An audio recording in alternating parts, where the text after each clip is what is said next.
In order to respond to the pandemic, a lot of the companies had to innovate and innovate really fast to be able to maintain business continuity.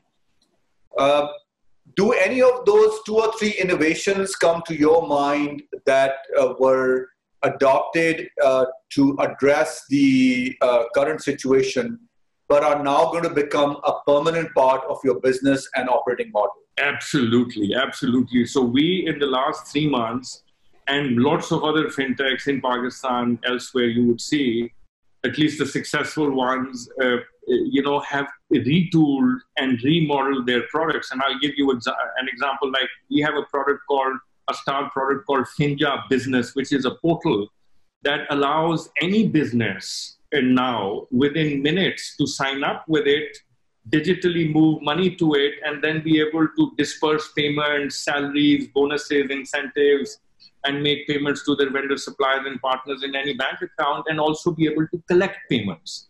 So the innovation that we brought in was that earlier the sales cycle used to be 4 weeks. Many face-to-face meetings had to happen.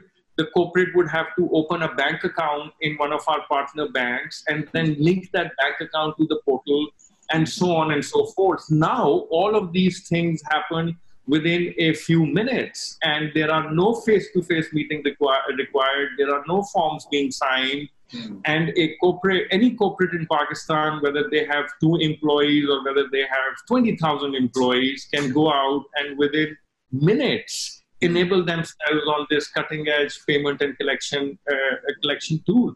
Because of this new process, we are managing to collaborate with multiple banks now, including EasyPaisa, which is an Ant Financial Investment in Pakistan, has partnered, and they're offering Finja Business to their users. But also, at the same time, we've managed to bring in hundreds of businesses now in the last few weeks onto this platform. So a sales cycle, which used to be 6 weeks, is now compressed into a few minutes. And at the same time, a sell, which was a push sell, where we were going to the clients, has now become a pull sell, where the corporates are coming to us on their own. Another example like this is the kind of lending that we do to small mom and pop stores, which are supplied through the FMCGs like Unilever, Nestle, Pepsi, and all of that. And the innovation there we've brought in is what's called invoice discounting. So the mom and pop store, because it's become very important in the pandemic, because people are not going to these bigger stores now, they like to go to so the mom and pop store cannot run out of inventory.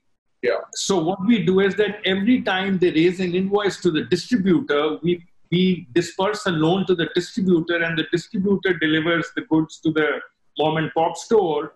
And when the mom and pop store needs to make a repayment to us, they load money into the wallet and we collect. So here is an example of a digital loan disbursement to the corner store without ever face-to-face meeting them, without ever touching a paper, without ever doing cash. And that has allowed us to do thousands of loans every month in the last 3 months because of this process innovation.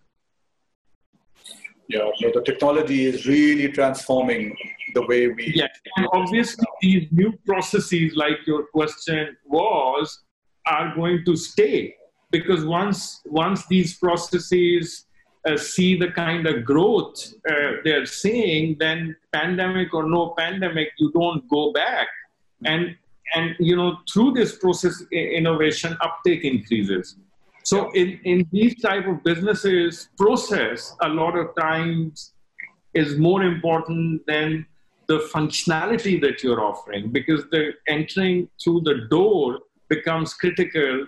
Then the functions that you could have many functions, but if people can't come through the door, those functions stay there. So the pandemic has allowed fintechs to work with the regulators and the incumbents and the banks and the users to create these new breakthrough processes which are going to change the world.